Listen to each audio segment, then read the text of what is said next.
My name is Caden, and I'm a computer engineer by trade, working full-time as a software developer. I've always enjoyed doing DIY projects, and after my channel started to get popular over my whole home audio projects, I decided to make this episode series. So come along this journey as I show you from start to finish how I'm installing whole home audio into my existing 2-story house.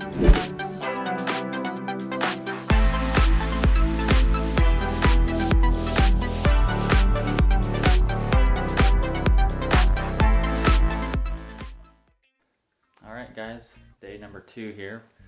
Gonna do not a whole lot this evening. Kids just went down in bed and it's getting a little late, so we just wanted to work a little bit. So today's objective is get one keypad installed, and because I have that Ethernet cable, I haven't bought any other cable, but I do have some spare Ethernet cable.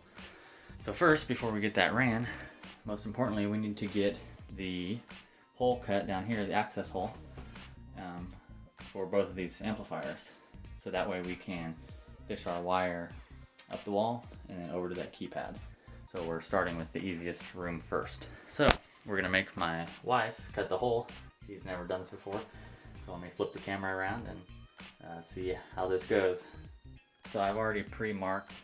We're using these Carlin low voltage boxes, so they have open back. And I've already pre-marked the hole where theoretically there shouldn't be any studs. So I guess we'll find out. Same with that wall box over there. That's in between 2 tight studs, and so that'll be interesting. So, all right, so go ahead and cut that hole. So to use that drywall saw, which I know you've probably never used, it's got a pointed end there, and you're just gonna stick it in one of the corners and give it a straight pop, and it should go right through the drywall. And yeah, don't hit the clothing bar.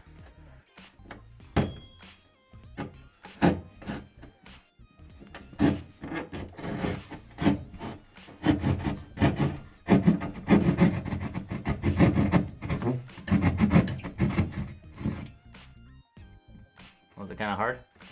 Yeah, harder than what I thought. Got my nails.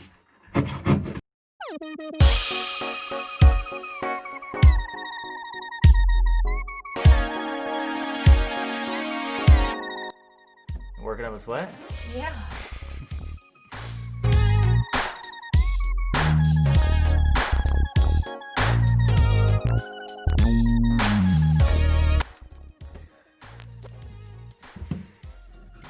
Now you're getting your pants dirty.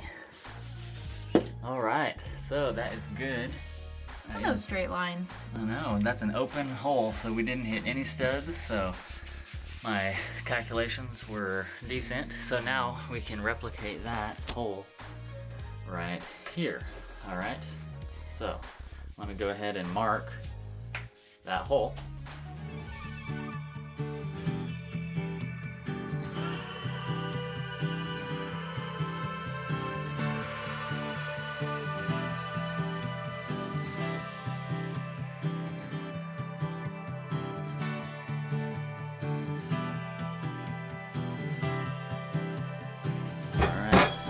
Go.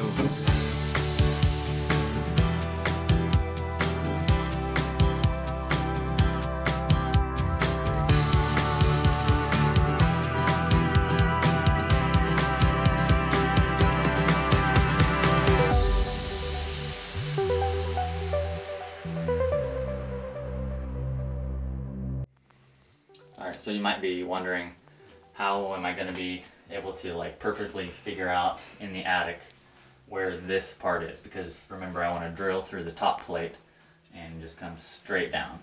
And so here's kind of a pro tip that I figured out when I was doing previous installs, is to take a coat hanger, or a fish rod would work, but I typically try to find the smallest diameter.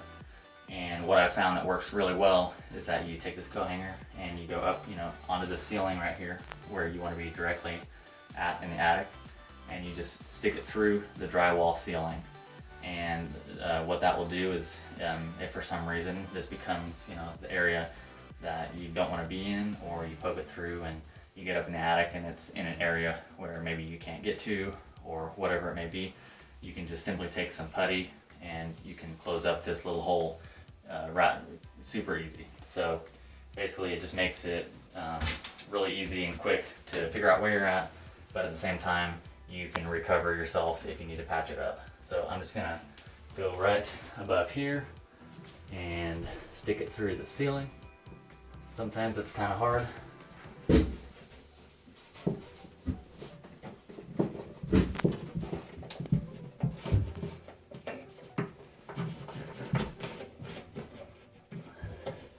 Okay, there we go, so I'm through. I'm just gonna feed up a little bit more. And this one has some plastic on it, so it's not really the most ideal hanger. But push it through. And then we should be able to locate that in the attic. So let's go up in the attic and see if we can find that hanger.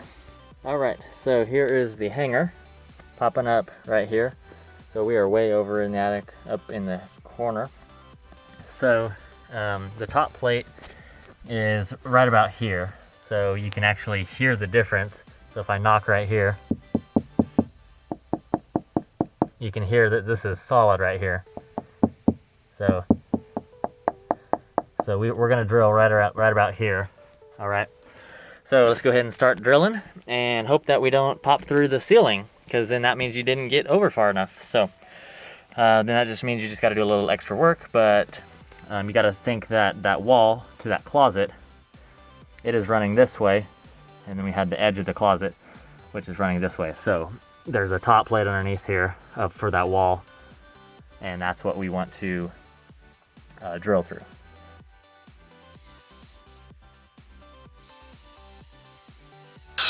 All right, we've hit wood, so that's a good sign.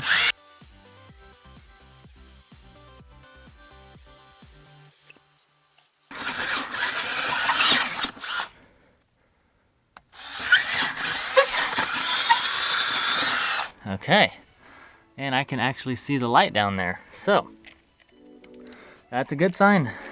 Good sign. Haven't messed up yet, but you know, mess ups are part of the game. Hopefully we don't make any, or we make few, and hopefully that if there are any mess ups that you are able to just, you know, fix it and move on. So hopefully that all your mess ups may be recoverable. So I'm just gonna drop this down in here. Remember that we're gonna have a lot of wires coming through here, and so my wife should be able to grab it on the other end. You got it?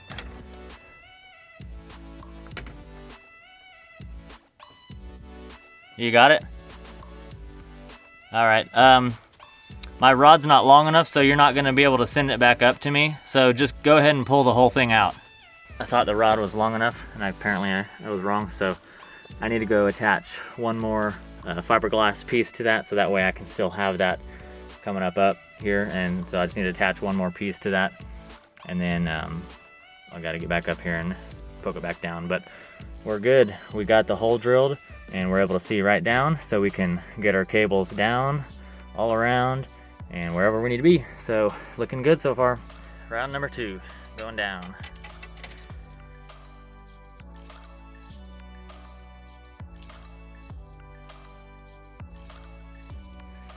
All right, so now we're good. So I still got a piece here. I can attach the cable and pull it up. All right, let's go back down, cut our keypad hole, and this one will be done. Well, mostly done. Okay, now it's time to cut this keypad. So let me give you another pro tip here. Let me find my screwdriver. So what I like to do is take my screwdriver, and your wall box is going to be on one side of a stud, because during construction they nail it up. So take your screwdriver and you can put it in here, and you can feel that there's a stud right there. Okay, so that means that this side should be clear, usually, right? But as I'm putting this screwdriver through here, I can feel and I can hear it that there's a stud like about right here. So that means that they have this light switch kind of sandwiched in between two. And then I use my Magnapole, which I'll go over the Magnapole here in a minute, but in my opinion it's one of the best ways to find a stud. but it's basically a high-powered, strong magnet that will suck up against any screws or nails in the drywall. This is what it looks like. And so as I'm doing some discovery here, I see that there's also a stud right here. And if you want to verify that, usually there'll be more screws somewhere along the same line. And so there definitely is a stud running right here. So knowing that there's a stud right here, running right here, and there's likely one right here, I think that this should be an open spot right here. So we're gonna find out. If not, we have some drywall to repair, but I think this is our safe spot.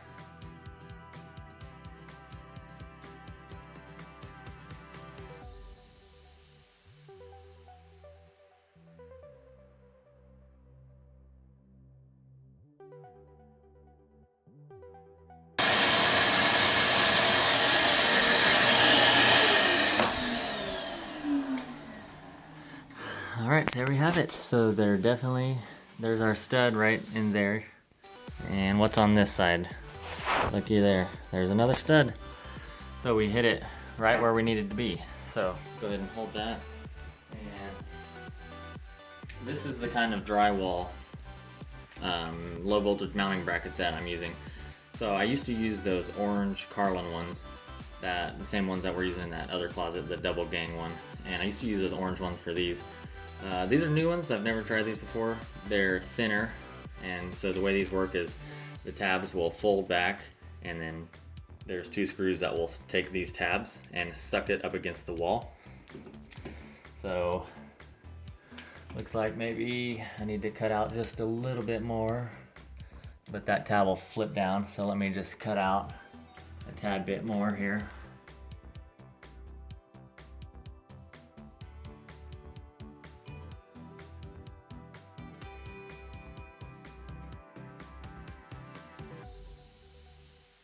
I think my lines were a lot straighter.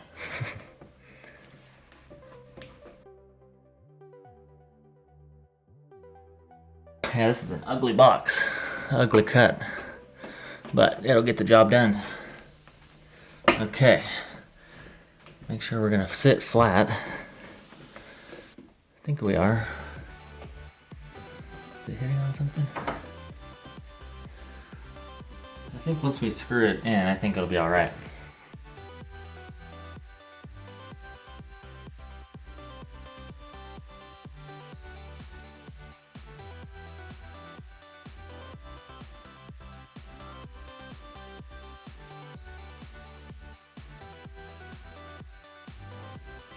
Think you got it?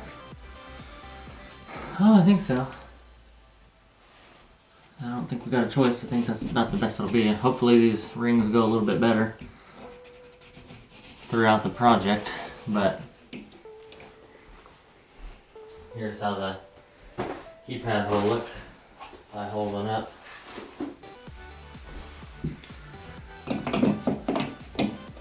So those will go like that. And then we'll have the faceplate on top of it. So what I'm worried about is just the faceplate sticking out from the wall. That's really the main thing that I'm concerned about. So I guess we'll find out. All right, let's go fish the wire through.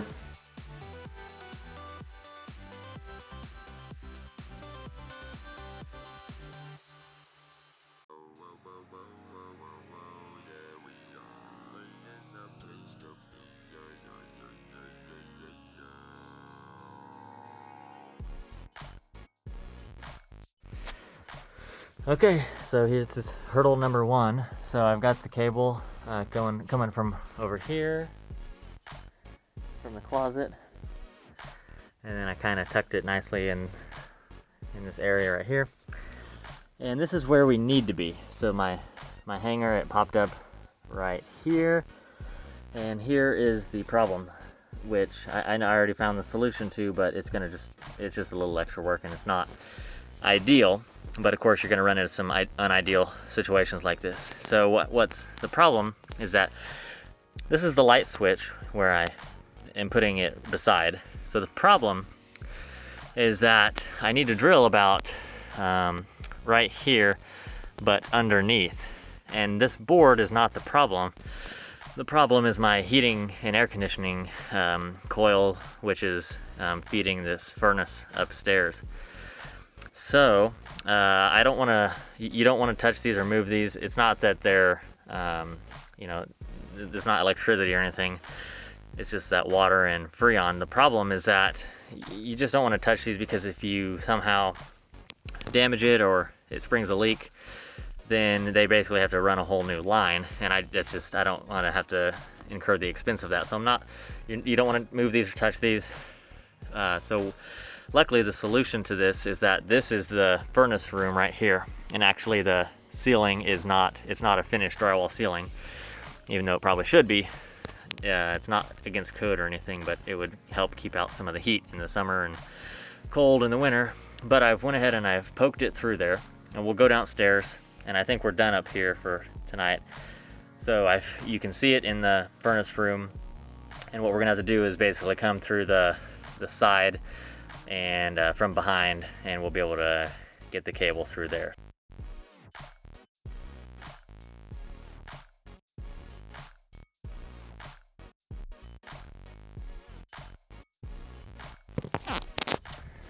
Alright, finally got it through. What I ended up having to do is I was trying to play it safe and go through the side here, because this is actually the door jamb to this door. So that's the whole reason why there was studs that were so close. Normally you wouldn't have that, but it's because that door jamb runs right there. So I was just trying to play it safe at first. That wasn't working, so I went right in the corner, and that worked out perfectly. So this was the first hole that wasn't working out. I couldn't get it pushed through. There was you have drywall, empty area over here, trying to go through that stud. It just wasn't working. So that's the corner right there. So here's this door jamb, and ended up getting it there. I tucked it all along that corner. That way we're staying away from any of the furnace stuff, so you can't even tell that it's there. So that was hurdle number one that we had to jump through. So let's get the rest of this keypad on and call it a night and go to bed.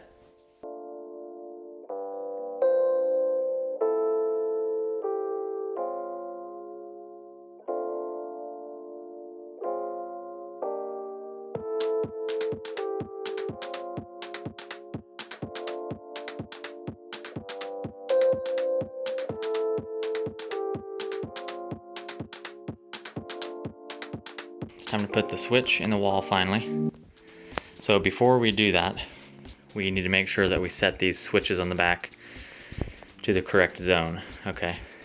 So I've already put on the box, that way I don't forget what's what.